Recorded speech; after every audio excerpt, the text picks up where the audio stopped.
Momentum buka puasa bersama atau bukber di bulan Ramadan kerap dimaknai sebagai ruang silaturahmi. Ajang ini biasanya mempererat hubungan kerja, sekaligus membangun kebersamaan di lingkungan birokrasi. Namun, suasana berbeda terjadi di Kabupaten Sidoarjo, Jawa Timur. Publik justru dihebohkan dengan kegiatan bukber mewah yang digelar jajaran pejabat pemerintah Kabupaten Sidoarjo. Acara tersebut memicu polemik. Sorotan muncul di media sosial. Warga ramai mempertanyakan etika kepemimpinan serta sensitivitas sosial pejabat daerah.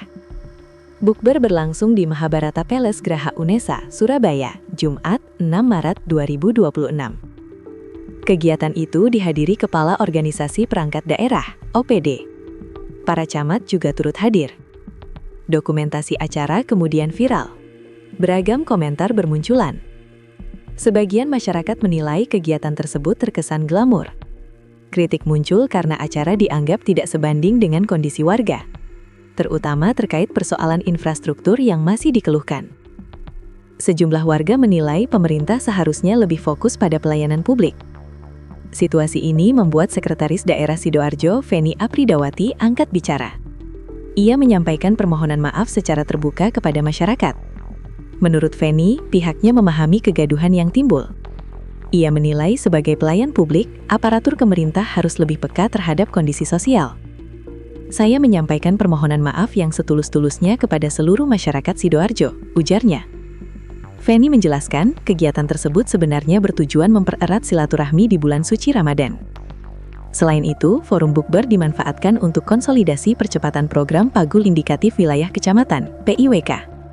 Program PIWK berkaitan dengan upaya percepatan perbaikan jalan, termasuk pembahasan persiapan distribusi beras Program Stabilisasi Pasokan dan Harga Pangan, SPHP. Ia juga menegaskan, kegiatan itu tidak menggunakan anggaran APBD. Biaya acara disebut berasal dari sumber di luar keuangan daerah. Feni menambahkan, kritik masyarakat menjadi bahan evaluasi penting. Hal itu diharapkan meningkatkan kepekaan sosial seluruh jajaran birokrasi ke depan. Menurutnya, pemerintah daerah tetap berkomitmen fokus pada kerja nyata. Prioritas utama adalah penanganan infrastruktur dan pelayanan publik. Kepercayaan masyarakat adalah aset paling berharga. Masukan ini menjadi pengingat bagi kami untuk terus berbenah, katanya. Feni sendiri menjabat Sekda Sidoarjo sejak Maret 2024. Ia merupakan aparatus sipil negara dengan pangkat Pembina Utama Madya, IVD. Sebelum menduduki jabatan strategis tersebut, ia memiliki rekam jejak panjang di birokrasi daerah. Ia pernah menjabat Kepala Dinas Kesehatan, kemudian Kepala Dinas Tenaga Kerja, serta Kepala Dinas Perindustrian dan Perdagangan. Pengalaman itu membuatnya dikenal sebagai pejabat yang lama berkecimpung dalam sektor pelayanan publik. Kini, polemik bukber mewah menjadi tantangan baru dalam menjaga kepercayaan masyarakat terhadap pemerintah daerah.